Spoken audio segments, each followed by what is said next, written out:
And it'll be hard to see where he lanes. Of course, it would feel really nice to have him.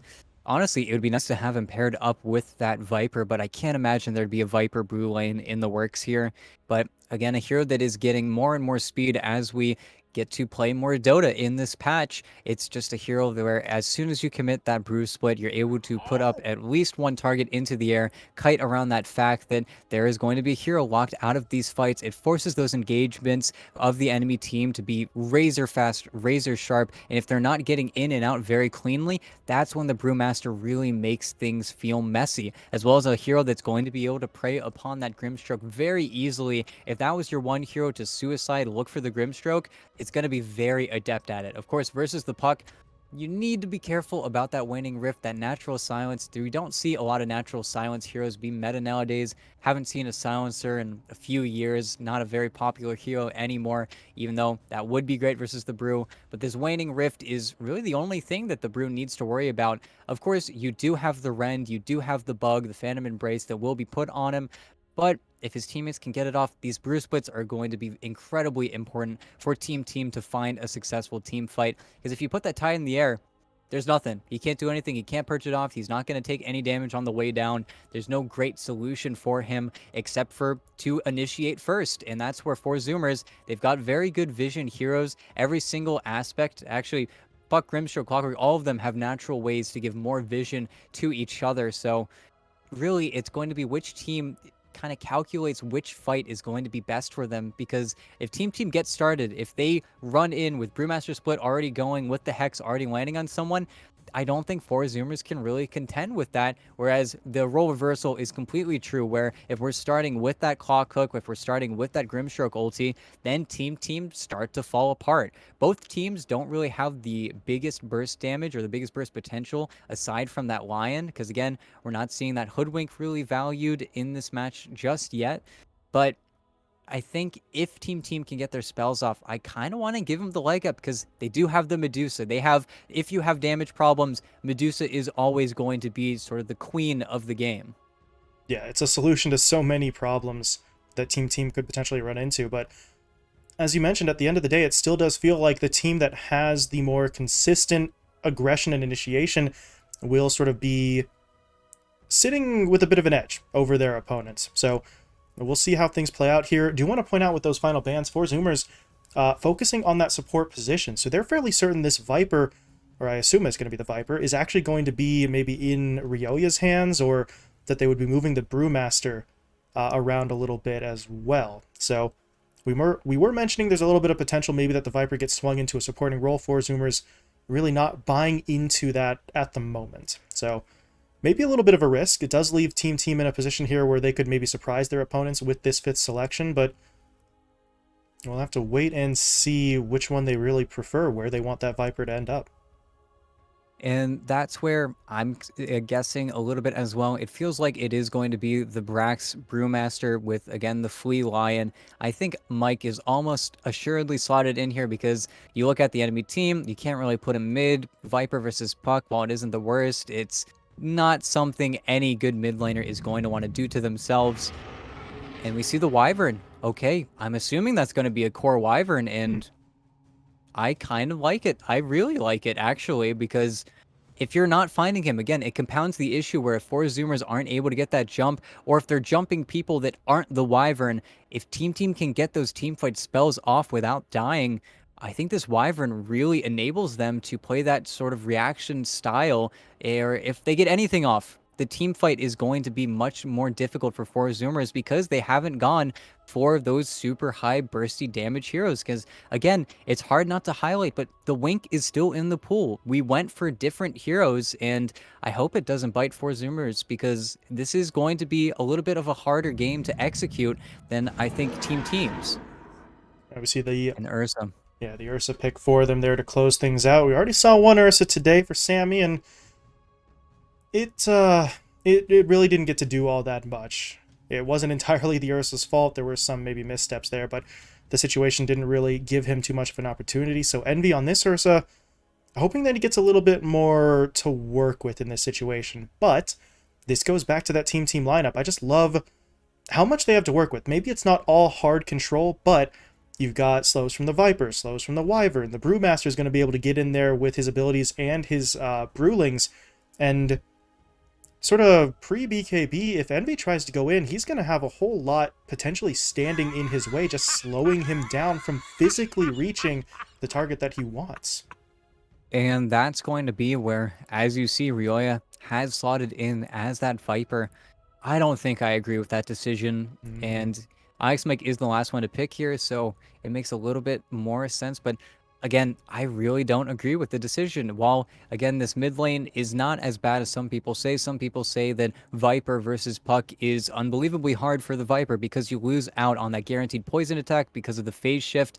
Other people say if you miscommit that illusory orb, you get punished. And then someone else says, well, I'm just going to farm. I'm going to push in the wave. I'm going to get my insane timings. And Viper, as a core hero, hates to be coiled. He hates to be cogs. He hates to be targeted down. So that's why I thought that the Wyvern would be a little bit more elusive for their team. But at the end of the day, it's slightly more robust, but we're not seeing that playmaker that I really wanted from TeamTeam. I'm saying to pick the Tiny after that Medusa pick finally went down. So now the Viper is really insistent on winning this lane, making the rotations to the side lanes, and picking into it a little bit with the Ursa, to be honest. But if Ryoya doesn't have those clean rotations, again, we don't want to have two heroes farming our jungle. We want to be finding our farm in the enemy jungle so that Sammy Boy has somewhere to play. We don't want to get crunched. We don't want to get crushed. We'll have to see how Ryoya plays because I don't think this Viper game, at least in the mid game, is as easy as he might think it is. yeah, it just feels like that Viper is going to have to do a whole lot, both in terms of his own lane early and then making an impact elsewhere on the map, which is somewhere where maybe a core Wyvern sort of has that potential in a little bit sort of more frequency than what we're going to see from that Viper pickup. But it could still certainly work, but at a certain point you are going to have to bully Gunner a little bit. So we'll see if he can pull that one off as we do get ourselves into game number 1. Quite a lot on the line here. In terms of the group stage standings, neither one of these teams are necessarily at the top, but getting into the back end of the sort of schedule here, a win here, a 1-1 or a 2-0, could make the difference. You could sort of maneuver yourself into that maybe log jam in the 4th through 6th kind of area, and well, who knows what can happen on the back end. Just try to set yourself up for success as best as you can, and then, on top of the actual positioning in the standings, these two teams, as we mentioned off the top, have a little bit of history, let's say. That's putting it a little bit politely. So quite a lot to sort of be excited about here outside of even just the straight up draft matchups. Both of these teams want to make a statement in this matchup in particular. And of course, probably not the baddest of blood. I don't Yeah, think anybody wants to hate each other. I've seen a lot of these players playing Pico Park with each other. Pretty good game, pretty funny, pretty entertaining you to don't play watch. Pico Park with someone unless you deep down kind of don't like them. That is also very, very It's a true. friendship ruiner. But we'll have to see if these teams can move past it. But NA versus NA matchup, you're always going to feel good about it. It's just the boys playing versus each other, and we do have that playmaker, the man himself, Z-Freak Grimstroke. I always like to see these high skill fours playing versus each other. It really feels like who makes the most plays, who's going to be more successful. And we get Flea on his line, which he already proved himself so much on in the previous game.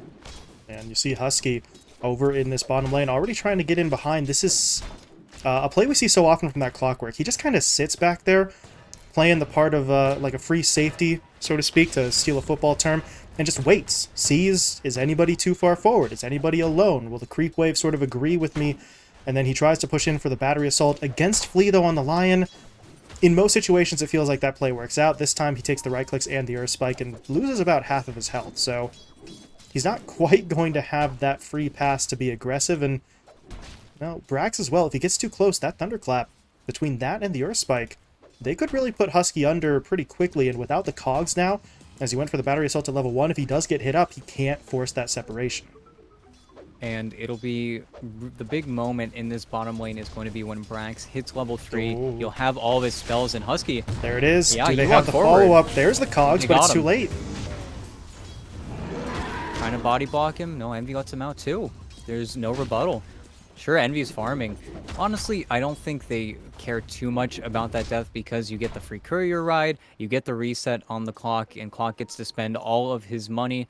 But very adeptly, Flea gets the pull off. You get to pull the wave back now. Ursa needs to wait just a little bit more.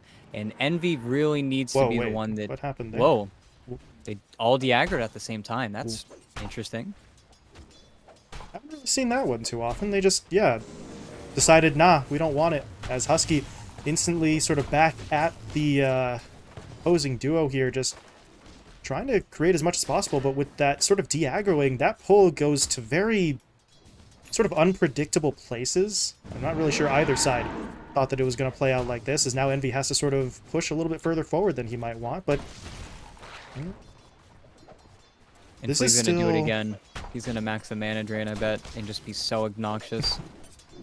That would be so brutal, especially, I mean, the Ursa doesn't have the highest mana costs in the world, but also doesn't have a particularly large pool to work with. It's really the Clockwork who would feel the burn the most in that kind of mana drain situation. You take that away, and he just can't do anything. And if your Clockwork is resorting to exclusively just sort of stacking and pulling, then you didn't really end up getting what you wanted out of it. So that would be pretty impressive if Flea does it. And yeah, he's got the second point up in the drain, so it worked out so well for them in that previous matchup. They're going to go for it again, and now Husky, well, thought maybe that Brax wanted that fight, but he's not going to commit for it fully. Husky didn't really have any way of knowing that, popping the cogs just in case. But I like what TeamTeam's getting out of this top lane. Flea, though, might want to be a little bit careful now. That's a lot of damage coming out onto him, but they do manage to get down the Earth Spike. They threw the Brew in onto the Ursa as well, so Envy's just got to back away, and I mean, the harassment from Flea's just going to keep on going. Every time he's got the mana drain up, there he goes again. Just hitting up that Ursa.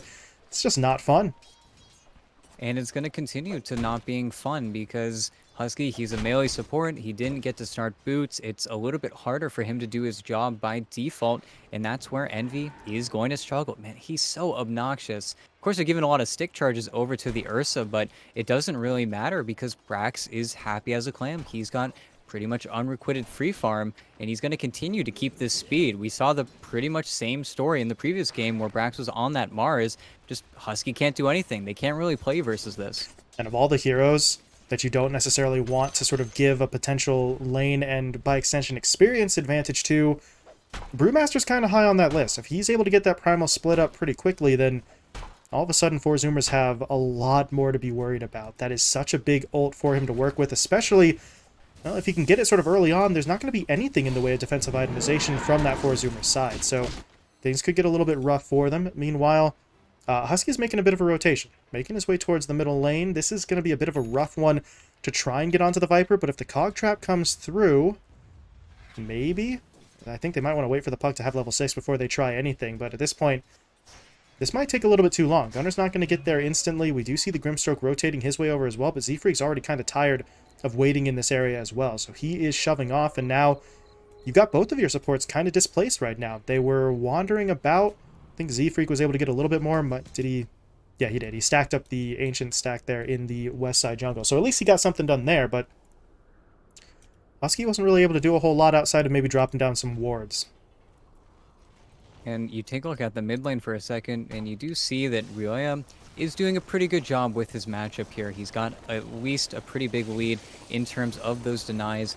Gunner can't really go for them as every single time he gets poison attacked, he's going to spam that phase shift, of course dodging the hit, but also losing a little bit of momentum, as well as Ryoya doing a very good job pushing in those waves with the Nether Toxin. Just feels like he's in the Viper cycle here. He hasn't really skipped a beat, hasn't been forced to do anything too annoying, and because he does that, the Illusory Orb into the small camp, it should happen pretty much every single time, but he's been there to contest it, and okay, got lucky with the runes on Gunner. And actually, Mike. Oh, that's There's unlucky. the silence. They're going to get the stun off as well with the Inkswell. And Mike, I mean, it's worth a shot, right? The Cold Embrace comes out, but that is a puck you're dealing with. So immediately blaps him with the orb. And Mike does get taken down, hits his teammates up with a sorry afterwards. But to be honest, contesting the rune there, I don't really think there's a whole lot to blame Mike for. Sure, he gets picked off, but you want him to try and contest that rune. If he could have just straight up taken it away, that would have been big. And I think at this stage, it's a risk you're willing to take, and you live with the consequences. And sort of bringing focus back to the bottom lane, it is not fun for this Ursa. And Brax, He's level 5. Flea has been sapping quite a lot of XP, hasn't made the rotation over to his Ancients to necessarily stack for his Medusa just yet, but it's the same build in the previous game, and he's really been the stopper, as well as bringing another ward down here to know whenever Husky is trying to Sammy, make those rotations. they're Yeah, jumping Sammy. in. Reinforcements coming, though, as we do see the TP in from the Viper, and yeah, for Zoomers, it's time to break this one up. They're going to try to get themselves out of here, but Mike comes in with the burn. Gunner's already used the orb to try and get away, but no one else is really in position there. Can't quite fly themselves into that fight, but you hold the line. You keep Sammy safe. He was pressured up under that tower. HP and mana-wise, he's still not in a fantastic spot, but you at least kept him up and running, and that's going to count for quite a bit if the Medusa can continue to farm here. He's right now kind of further down that totem pole. He's the lowest net worth core, but you got to assume if he can rotate into the jungle, if they can start stacking up some camps for him, that things are going to start going his way pretty soon. And that's where it's unfortunate that they whiffed on that play, because IX Mike is going to now take the lane, get a lot of XP for himself. Sammy Boy is going to walk over to the jungle, got some really nice sacked camps, got 2 satyrs, so he's going to get all of his mana back more or less from what was nothing. And this will give a free time over to the Tidehunter, but you feel like TeamTeam is getting more out of the map just a little bit, and you look at all of the hero levels and everything's kind of coming together. Mike is getting a lot top. He's getting pressured up pretty heavily, but the Brewmaster with level 6 is going to force Muda back really hard off. And just TP's out. Yeah. That's fine. Brax could not have really gotten the split off in time to stop that, but yeah, that takes the Tide off the map for a pretty substantial period of time, so it's not a massive rotation. Really, Brax at this point, sure, he leaves the lane, but he's level 6. This is around the time he would have wanted to leave the lane anyway, and you see actually, he's actually going for the Midas. That is always an interesting play here from that off-lane Brew. You don't want him taking up farming priority from the likes of the Viper and the Medusa, but now he can still get quite a bit for himself in terms of both gold and experience. And I was watching the puck just a little bit there. I'm a little sad that Gunner didn't TP bottom. We saw this in the previous game where Brax was forced to TP to his safe laner's side of the map. You would then find the punishment onto Flea bottom. You would go and try to get the kill, and that's something that Beast Coast was only able to do maybe once or twice. But instead, they're going for the tower trade, and this doesn't really help your Ursa at all. You take a look at his inventory. I think he has a full stick. He's got 2 clarities and a full wand recipe on the courier, but 10 minutes in, you have 0 components towards that diffusal blade. This is a very, very slow Ursa timing, similar to what we saw Sammy Boy pull off in their first game versus Beast Coast.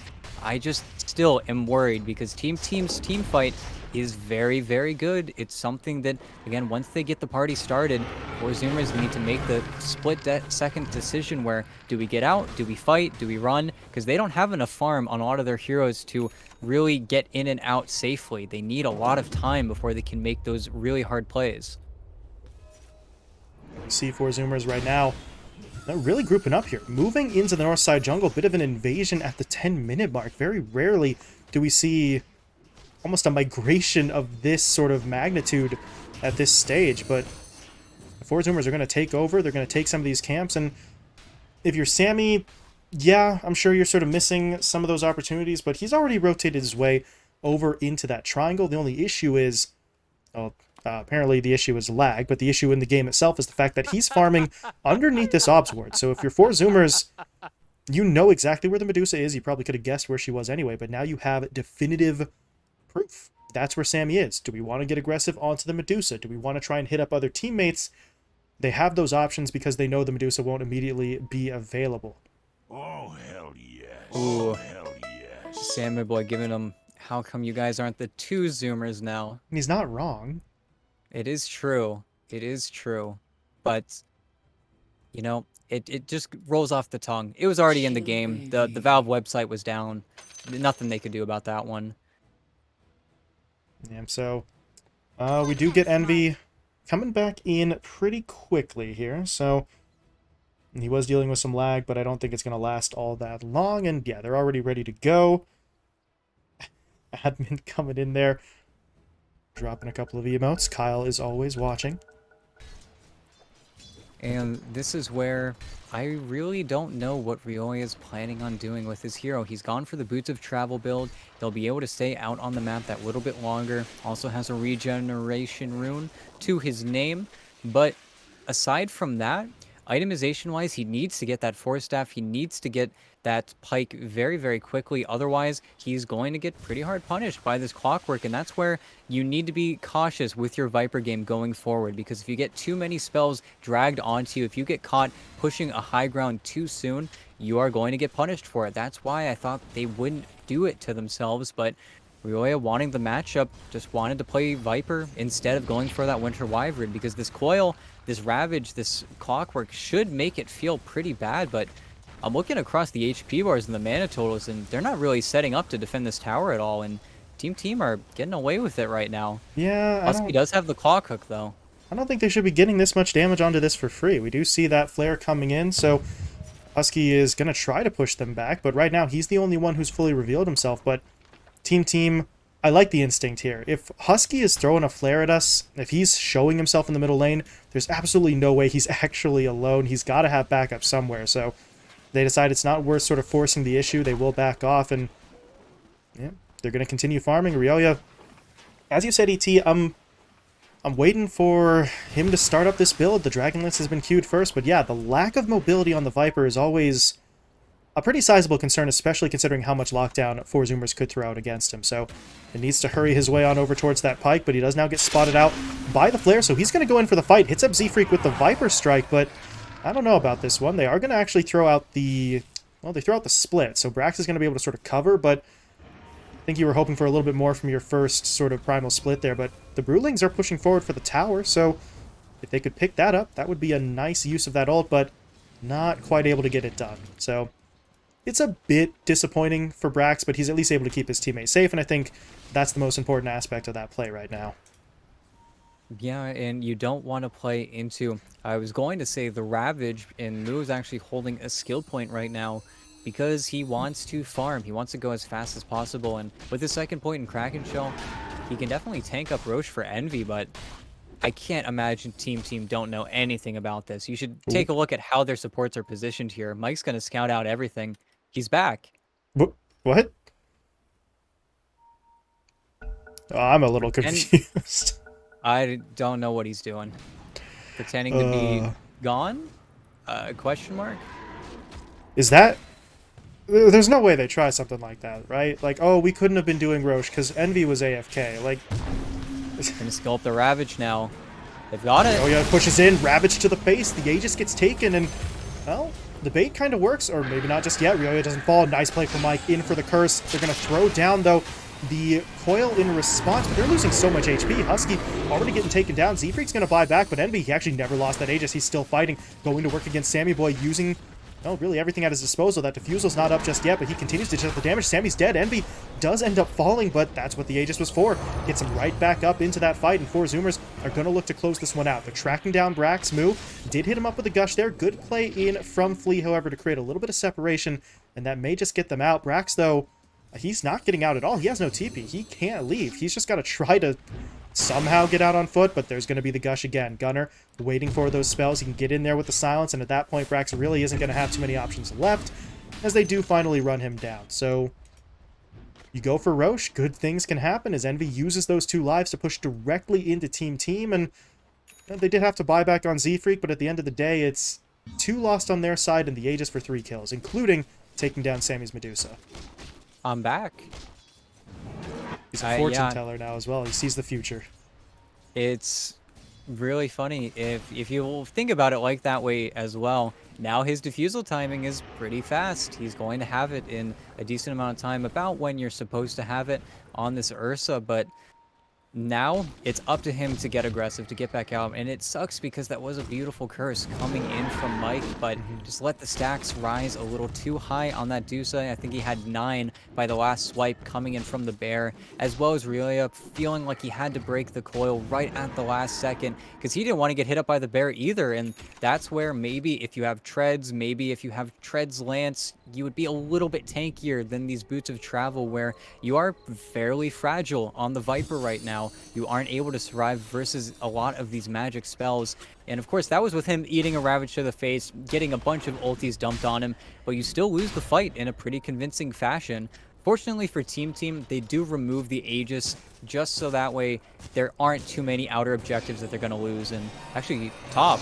Jump in onto Flea. They hit him up with a coil. They missed the hook shot, but they're going to find it either way. Mike, though, is in, and Ryoya's here as well. They cancel out Husky's TP, and that Clockwork just has no options whatsoever. He will fall. Z-Freak picked off as well, as Sammy and Ryoya will combine forces. Sammy's actually the one to get the final hit there, so gold into the Medusa's hands, a 2-for-1 trade in your favor, and I think Flea's okay with that. Now, Gunnar, I want to be at least a little bit careful. I don't think this duo in particular really has any lockdown left to throw out, but Gunnar doesn't necessarily know that, and actually, the Wyvern did have the ult. The curse was not used in that fight, so solo ulting onto the puck, probably not a great idea, but Gunnar's at least got to show enough respect to it to avoid getting hit up.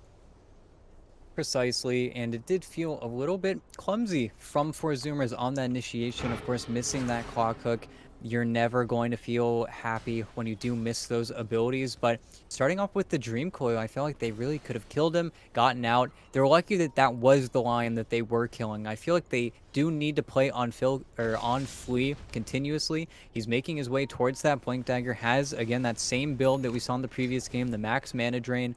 Might be slightly worse in this game just because all of the cores on Zoomers, if you're close enough to mana drain them, then they are actually close enough to kill you, where there's a lot more kiting potential in the previous series, but now they still need to be careful, and you see Ryoya turning back for that BKB because he knows if he gets BKB, you are relatively safe from this Zoomers lineup. It's really 4 staffs in BKBs, and then you are good for a good 40 minutes up until that puck gets the Aghanim Scepter.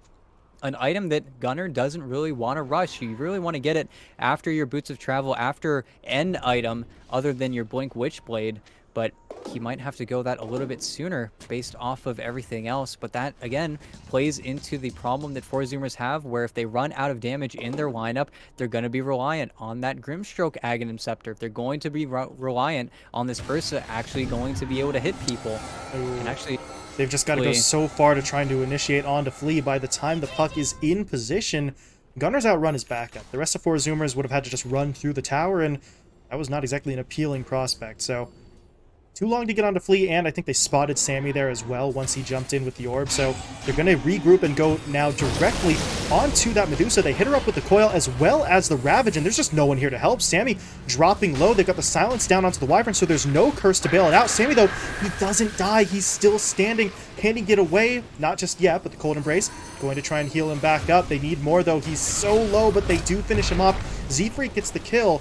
And now all hell's breaking loose. Moo is going to be taken down. He and Husky fall, but Envy, he's in the middle of this. But can he actually fight his way through this? Yes, he can. He takes down Ryoya. He's going to try to focus in on Mike as well, as they do get that Inkswell stun. And now Flea, well, you got to admire the courage to just keep on going with the mana drain, but that's a very angry bear running directly at his face, and he will be taken out. Envy finds the kill, and they could have chased down for Brax, but at that point Envy says, I'd probably rather go for the tower. And actually, I'm not 100% sure that they get this. Their creep wave is coming up, but that glyph is going to turn them back, and Envy is kind of getting hit up by that tower a little bit. Ooh. Oh, they want back in. Brax does get stunned up. Wow.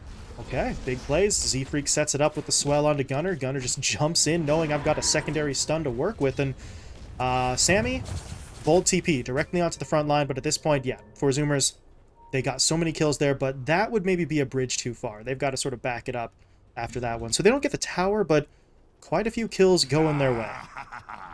And something to point out, that was just the perfect jump from both Husky and Z-Freak, having the confidence to go behind the enemy tier 1. If Mike gets that initial curse off, allows the Medusa to reset, get a Mystic Snake off, she doesn't drop, she doesn't get killed off, you get everything off instead, and they're out of gas on the Zoomer side. You negate the Ravage, but Husky and Z-Freak had the perfect counterplay to stop Mike from saving his ally. They're really the MVPs for that engagement, and that completely allowed Eternal Envy to just take down everyone. And if this Ursa can survive, if you can guarantee that this Ursa is going to hit people, then he is going to be a huge damage dealer for. That's why we see it picked versus the Medusa. You have 11 stacks on you. You are going to die. There's nothing you can do about it. You need to run. And that's where TeamTeam, you had a 4-staff queued up on both Ryoya and Flea for just a little bit, but now they're going for those kite items after the fact. They feel like they need something before, but if these Blink Daggers, if these BKBs don't start paying dividends, we're going to see them fall behind again. Fortunately for them, they are playing versus an Ursa Puck core duo, so building damage is not in the resume. They are not very good at getting those towers after the kills, after the team fights, but if TeamTeam are able to win one of those team fights, and they are going to be difficult, then they're going to flip the script on Zoomers, because they are much better at taking objectives. Husky going to try to get away there with the jetpack as he was able to pick up that early shard, but well, he's still on the run. He might actually make it out of here. They're not going to get him. Nice cog play. Just enough separation for him to get out. So that felt like a bit of a missed opportunity for TeamTeam. Should have been a relatively easy kill. They're not able to secure it, but, well, at the same time, they keep the Clockwork out of their jungle. I think that's maybe more important than whether or not they get the kill. If the Clock can get in there, he's got a trio of sentries and the Obs Ward to work with. So losing control of this north side jungle really not something that TeamTeam were willing to deal with. They need this space still, really for all of their cores. You see Brax is farming up, trying to get that Ags as Husky. He did not hook onto Flea. I think he hooked into either a creep or the backside of his teammate. That buys Flea enough time to blink away. And that is unfortunate, but that's the kind of play you want from the Clockwork. He's missed a oh, did they just double smoke? I believe they did. I think, yeah, there are 2 slots in both Zfreak and Husky. And they're smoking without the hook shot as well. So this is a high MMR play here. They're baiting, sort of double baiting the team. But Ryoya, Oh, Jesus, Ryo. got him mid. They hit him up with the Ravage. They get the silence down as well, so that Winter's Curse still not available. Ryoya's dead. All right, that's bold, but it works. Moves right in there for the start of the fight. 2 gone, and that tier 1 tower should finally be claimed on that 4 Zoomers side. Moo just says, follow me. I've got it. Sets him up with the Ravage, and 4 Zoomers are now starting to pull away a little bit. 1k lead in their favor, 2 kills in a tower, but now, what is the next play for them? They've got to be a little bit careful. Brax does now have his hands on that Aghanim Scepter, so the Primal Split, with the multiple charges, you can cancel it whenever. You're looking a little bit more, really just intimidating in general on that brew. And that's where, again, it sort of tried to lead into it. The Clockwork doesn't have hookshot for another 40 seconds, but that's what makes it a successful smoke. TeamTeam, their cores are saying, there's no way they're smoking at us. They don't have Clock Hook. What are they going to do, ravage us? Well, that's exactly what goes down, and unfortunately for them, it does lead into that tier 1 tower falling as well, which leads them right into the triangle whenever they have those cooldowns back up. Unfortunately for TeamTeam, the game is going to refocus around this Roshan right before a lot of these big items are going to be completed. I think we're still waiting for Force Staff to be finished up on Flea, still waiting for that BKB. I think Relay will have it by the time that they do go for another pick play. And unfortunately for Zoomers, if they had another smoke, I think they'd take it right now, because any pick would lead immediately into the pit. But instead, they have to play a little bit slower, a little bit more methodical, but they have a very good lineup of contesting, but also defending the pit with all of the vision they can get from those orbs, from those flares. It'll be very difficult for TeamTeam to ever catch them off guard. Yeah, their ability to sneak into any position where 4 Zoomers won't scout them out is so extremely limited, but well, they're going to give it a go. Try. There's the smoke. Yeah. They weren't scouted out initially, as Sammy was under the ward, but he wasn't actually included in the smoke play. So they don't know this is happening just yet on the 4 Zoomer side, and they're going to get jumped in on. Moo's going to get hit up first. He doesn't have the Ravage yet for a few more seconds, but Sammy's actually been caught out a little bit further in the river itself. Mike will bail him out, though, with that Winter's Curse, locking down Envy, and now they're going to turn all their attention onto this duo. Husky gets taken down first. Buyback coming out. Envy still in the air, thanks to that Cyclone. Once he lands, though, BKB is activated. Now Gunner and Moo are looking to push in. Sammy, there's no backup. There's just nobody helping him. He goes down. Fleet falls as well, and Mike, he's going to just sort of trap himself in the river here with the Cold Embrace. He's not making it out of that one. The burn can't get him onto the high ground in time. The Ravage even deployed there as they're looking to make sure they catch everyone. Ryoya will fall. Brax, I mean, he could try with the Primal Split again, but yeah, there's no way he was going to be able to finish that in time. Moo picks up the double 4 Zoomers. Clean sweep. They get everybody. All it costs them is the death and buyback on the clock. And they'll 100% take that. I think they got a little bit too ahead of themselves there. They wanted to get that kill onto Moo, but you have those defensive items. He very simply got Force Staff by the Tidehunter, glimmered up by that Grimstroke. And while we're not seeing that Ags rush, this Glimmer Cape has saved so many heroes on the side of 4 Zoomers. They're just that little bit more elusive. It breaks up the combo of Team, and similar problems for similar teams. Aside from the Lion, they are not really big in the burst department. They are lacking that in their lineup, and their damage is so much slower up until their cores are really just throwing out a major amount of damage, but that comes with the net worth. You need to wait and... Ooh, Okay, Envy, nice hex, but... Quick reaction times from Flea, break that up, and now, oh, Husky actually hooked into the back of his teammate. This is all going so unfortunately for the 4-Zoomer side. Husky's going to get taken down. Envy, at least, is backing out for now, but Mike doesn't want to let him go. There's the curse. They've actually clipped Gunner as well. This is going to go very poorly. They need to try and get their cores out of here. Envy will just try to man up. He's looking to fight his way out of this. They are getting in onto IX Mike. They do bring him down, and Envy... he's just not taking any more damage. Team really can't focus him down. This is a little bit of what you were just talking about. They don't have that burst. Sammy's now left alone. Ryoya, what is he really doing here? The Nether Toxin is helping, but it's not really going to be enough. They do eventually get through Envy, but by that point, the fight is still pretty much lost. And the only benefit they have going for them is that if he is sitting in that Nether Toxin without having any abilities, and actually Gunner... Oh, he's playing with fire, but man, I think Moo's Moo coming in to help. The full staff into the anchor smash. Oh, style points coming out for Moo, and now Gunner blinking away. Brax is going to try to focus in on the Tide, but realistically speaking, I don't know if he has the damage for this kill, and that Primal Split is going to be coming to an end relatively soon. Maybe he can catch Gunner, but you know, Blinking Sphere popped. Gunner can just sort of jump away with the orb. He's got the Blink Dagger up as well, as he actually... he kind of wants to keep this fight going. This feels a little bit too much. You do have Flea TPing in onto the tower, and yeah, the second Gunner realizes that, it's time to back out. Yeah, with the Lion respawning, just a little bit too much of a risk. No reward, aside from maybe forcing Brax to stare at him a little bit longer, and you did get both Bruce Splits there after the fact, but aside from putting those Nether Toxin puddles down and making it so your Medusa doesn't rack up any more of those Fury Swipe stacks, that really is it. If you are not getting the aggressive play onto Moo, you need to play slow. You need to play Kite Dota, and that felt really good for Team. You got the Aegis, you got the freebie onto the Clockwork, but you stick around just a little bit too much, and you are still lacking a lot of those defensive items, those defensive capabilities, and unless we see a Hex coming out on Ryoya, I feel like Flea is not enough. He's been doing a fantastic job at getting those very quick reaction blinks, but it's just not enough lockdown right now for Team, and look at Zoomers. They're going to run into 2. Right on the Brax. They're going to drop down the Ravage. Ryoya pops the BKB, so he's not affected by it, but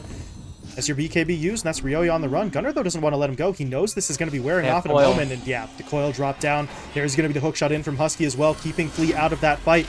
They've isolated just about everybody, and Team not handling this very well. Flea's at least able to fall back, but that's not great for Ryoya, as he's just sort of left on the outside looking in. Good play from Flea, though. Turning around, getting down the stun into the finger, but Gunner directly into the base. He's looking for the kill. Cold Embrace keeping Flea alive, so Gunner's not going to be able to get it just yet, and may not get it at all. The Glimmer comes out. Flea is going to be able to fall back, and once again, it's time for Gunner to sort of back himself away, but they lose the Clockwork. They get 2 kills. 2 core kills at that, so it really just feels like 4 Zoomers have that execution on their side. They're just outplaying Team in so many of these fights. And that's where you still need to be cautious when it comes to your team fight execution, because if 4 Zoomers get too ahead of themselves, they give one fight over to Team. That's all it could take.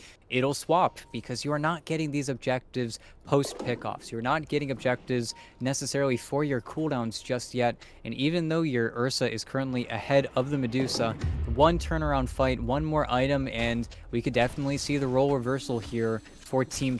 It's still in the cards. It's just becoming very, very difficult, because again, really it comes back to Gunner, I think, playing so well. Flea has not been able to make any plays on this puck. It feels like he's always just out of grasp. Nobody is really able to play up on him, and that's where we talk about this Viper. I understand why they want it. I understand how they feel confident with it in a core position playing up versus the Ursa, but I still feel like they could have picked something else to make this puck feel just that little bit worse. This was a very early puck pick that feels like is not getting hampered at all by the heroes of Team.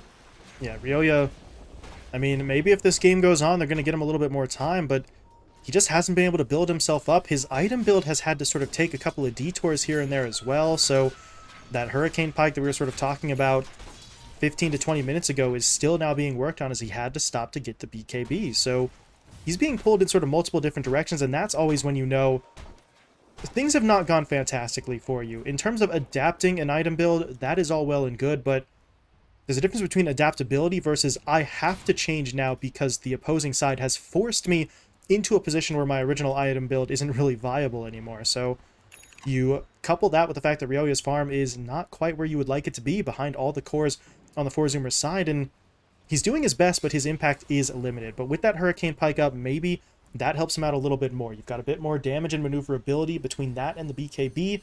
It's going to be harder to lock him down. So we'll see what TeamTeam can put together. They're grouped up. They've smoked as 5, but nobody's really sort of rising to the challenge. Nobody's taking this bait. 4-zoomers are just staying back.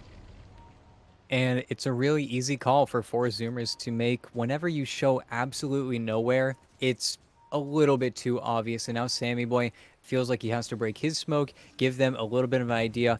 No Medusa shows on the mid wave whenever this wave is meeting right here. That is, I have teammates behind me. I know that you have teammates behind me. We're just not going to do anything. We're going to sit on each other's high grounds. And it's a play that 4-zoomers don't really need to make. They don't really feel pressured as of just yet. And that's where we have this Aghanim Scepter now finished up on the Grimstroke, where now the pressure is going to be on TeamTeam even further, where if you get kited out, if you get stuck in this fight, this Aghanim Scepter, this Grimstroke illusion is no joke. The Dark Portrait will just ruin you. And unfortunately, they're grouped up like they want to smoke, but I don't think they have one. Maybe they have one on the courier? No. They kind of have to walk at TeamTeam right now just because, again, it's unfortunate they did accidentally use that smoke once before, but they're also being incredibly patient. They don't want to give away any advantage by suicidally running into the enemy team's triangle. They want to respect their opponents as much as possible, and with the butterfly online for Sammy Boy, that respect is definitely warranted. Yeah, this is still a Medusa, still a top net worth in the game. They've been able to deal with Sammy pretty consistently so far, but that doesn't mean you're guaranteed to be able to sort of get the drop in onto said Medusa. So, showing it a lot of respect, but now you're running out of sort of secondary targets to go in on. If you want these tier 2s, mid or bot, you kind of have to push into territory that TeamTeam are defending. So, outside of just sitting back and continuing to farm, which I suppose technically speaking is an option, they don't really have anywhere else to go other than directly into a fight. So they're sort of poking and prodding now, looking to see exactly what the sort of defensive capabilities of TeamTeam are, and TeamTeam aren't exactly willing to show all that significantly. You see them now rotating into the south side jungle rather than just sort of standing for that fight. So they would still like to buy a little bit more time. You see Sammy now looking for the Hurricane Pike himself. So they'll have one up on him and the other on the Viper. Did they ever finish off that 4-staff on the Lion? Yes, they did. So quite a bit more maneuverability. 3 4-staffs effectively from this lineup. So it's not really enough to say, okay, we can definitively take a team fight now, but at least they have that to fall back on. Precisely, and that's where we do see Sammy Boy getting a little bit ahead of himself here, showing in the enemy team's triangle, but 4-zoomers have this opportunity where they are going to smoke at the Medusa. Okay, I was going to say they could hit top. TeamTeam have a very difficult call to make here. This is a smoke on smoke where Brax is TeamTeam going to are on the pop. high ground. There's Mudo Oh, blinking no. in. Ravage drops onto 3. No BKBs out in time. And Medusa, she's already lost the entirety of that mana shield. Sammy is just completely alone in this engagement. He is dead. Mike goes down as well. And now Brax, well, I mean, they can just sit here and watch this Earth Ruling turn back into... Actually, wait, no, he had the axe. I'm an idiot. Huh. He will be safe. He will escape somehow, but... And they see it, they're shooting themselves right now. They were just playing a little bit too far ahead of their support, of their POS 5. Mike put an Ob Sentry up on the cliff, and you see the half HP Observer Ward sitting there. They just had the perfect idea of what they were doing, and instead of going for the easy pushback play top, they'll take your Medusa's head instead, and now this is going to be building damage that does matter. Flea? That's... Flea. Well, he thought he was invulnerable, but Husky just hooks him. Oh, you hate to see it there. Flea, yeah, with the upgrade, thought he was going to be safe, and he's safe against pretty much most things that 4-zoomers would have sent out against him, but, well, to be honest, the death of the Lion there, I think you're okay with this because it has accomplished what they wanted goal-wise. They have stopped that push into the top lane. So, yeah, Flea just sort of laying his life on the line, taking himself down, but if it saves the racks, if it saves the tower, if it buys time for Sammy to respawn, then you are very much okay with it. And unfortunately, or maybe fortunately for TeamTeam, Roche did not respawn as soon as that team fight went awry, went as poorly as it did. So there could be an opportunity here where Roche is respawning in 3 seconds. Moo doesn't have his Ravage for another 40. I believe, though, that every team is running very low on smokes. There's one on the Winter Wyvern, but we are getting to that point where whether or not this Roche goes into the hands of TeamTeam is just that important. They need to get it out of the hands of the Medusa. They can't afford Oh, for Gunner this Medusa to have it, but jumping in, tons him Inkswell up. stun, follow up, not really there, and Oh, Flea. they burn through the, okay, they burn through the links, but Husky, very quick on the reaction times, will get in there with the hook shot. The problem is, Finger of Death is still going to drop him down. Husky's dead, he'll buy back immediately as the team fight breaks out. Moo needs a few more seconds. The Ravage is not up yet, but the fight is still sort of going here. It really is breaking in multiple directions. Flea does eventually get run down in the Roche pit, but that's all the TeamTeam have lost so far, but at this point, Mike, yeah, he's not getting out of that one. He's going to get slowed up by the Diffusal, and Envy is just going to keep the stacks going through the Cold Embrace, and Gunner actually gets in there to swipe the kill. So Mike taken down. Brax was at least able to find a return kill onto the Grimstroke, but that's a Grimstroke who has his buyback available, although to that point, TeamTeam have buybacks on their 2 dead heroes as well, so they could try to contest it, but they've already split up so far and so significantly, I think they're just going to have to let it go. And I believe you give the Aghanim Scepter over to the puck. Doesn't need to skip a beat. Yeah, I think I just saw that. Actually, no, Envy actually Wait. takes... Interesting. Yeah. Envy wanted it. I don't necessarily agree with that decision, but maybe just me. But you saw in that fight for the first time on exhibit, that Grimstroke Dark Portrait just shredding.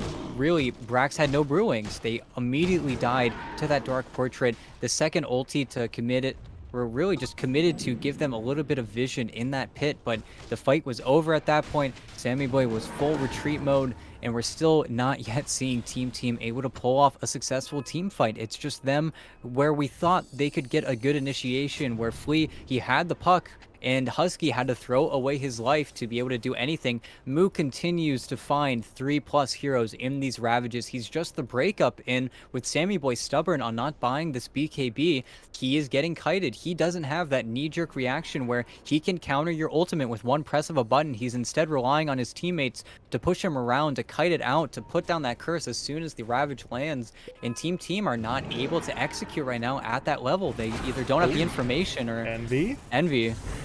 Up. Gunner's making his way over, though, and yeah, that's going to put a stop to that aggression. But it is kind of interesting as Gunner, he's going to keep on going, all right, pushing his way forward.